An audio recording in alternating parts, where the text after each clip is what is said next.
Assalamualaikum dan salam sejahtera kepada Dr. Radiah, para pelajar, pendengar dan penonton sekalian. Tajuk atau topik utama yang kita akan bincangkan pada hari ini ialah Geografi Pelancongan. Umum mengetahui apa itu pelancongan, tetapi tidak ramai yang mengetahui tentang apa itu geografi pelancongan yang sebenarnya. Geografi pelancongan ialah satu cabang geografi yang memfokuskan kepada kajian perjalanan dan pelancongan, meneliti aspek spasial dan corak aktiviti pelancongan, destinasi dan interaksinya dengan alam semula jadi dan persekitaran binaan. Ia selalu melibatkan aktiviti menganalisis faktor-faktor geografi yang mempengaruhi pembangunan, pengedaran dan kesan pelancongan bagi sesuatu kawasan tersebut. Ramai mengetahui bahawa sesuatu aktiviti yang dilakukan akan mendatangkan akibat atau kesan yang tersendiri sama ada baik atau buruk. Sama seperti aktiviti pelancongan ini. Aktiviti pelancongan ini boleh memberi kesan positif dan negatif kepada alam sekitar. Walaupun pelancongan boleh menyumbang kepada usaha pemeliharaan dan meningkatkan kesedaran tentang kepentingan memelihara sumber semula jadi, ia juga boleh memberi tekanan ke atas ekosistem dan menjana kemerosotan alam sekitar. Kesan atau akibat yang boleh dilihat adalah kemusnahan habitat dan kehilangan biodiversiti. Pembangunan infrastruktur pelancongan seperti hotel, pusat peranginan dan jalan raya boleh membawa kepada kemusnahan dan pemecahan habitat semula jadi, mengakibatkan kehilangan biodiversiti dan gangguan ekosistem. Aktiviti pembinaan, penebangan hutan dan pencemaran boleh memburukkan lagi habitat dan mengancam hidupan liar. Seterusnya, kemerosotan tanah.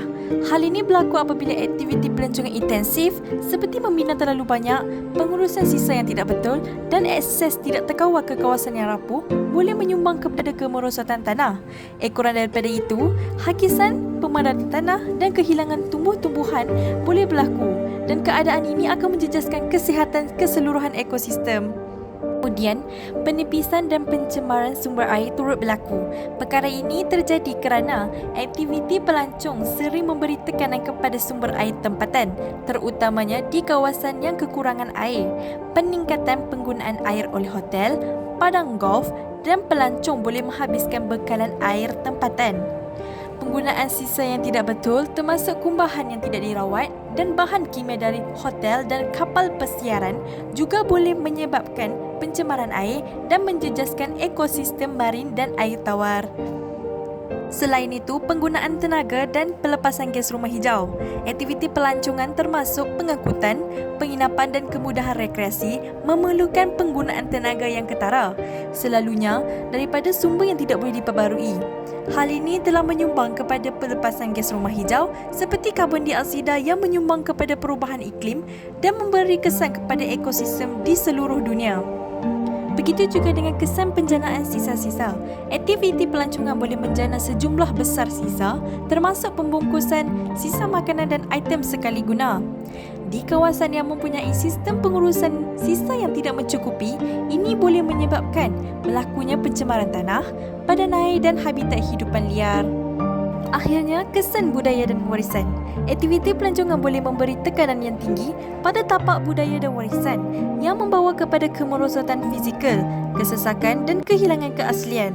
Peningkatan pelancongan juga boleh membawa kepada komodifikasi budaya, penghakisan amalan tradisional dan gangguan sosial dalam komuniti tempatan. Marilah kita semua menggunakan pengetahuan yang baru sahaja kita perolehi mengenai geografi pelancongan ini. Hal ini supaya kita dapat bersama-sama menyumbang tenaga dan usaha untuk mengurangkan kesan-kesan aktiviti geografi pelancongan ini, terutamanya untuk kebaikan semua dan generasi akan datang serta sekaligus dapat menjaga dan memelihara alam sekitar dari terus musnah atau tercemar. Sekian, terima kasih kepada semua kerana sudi untuk mendengar dan menonton video dokumentari kumpulan kami ini. Wabillahi taufiq wal hidayah. Wassalamualaikum warahmatullahi wabarakatuh.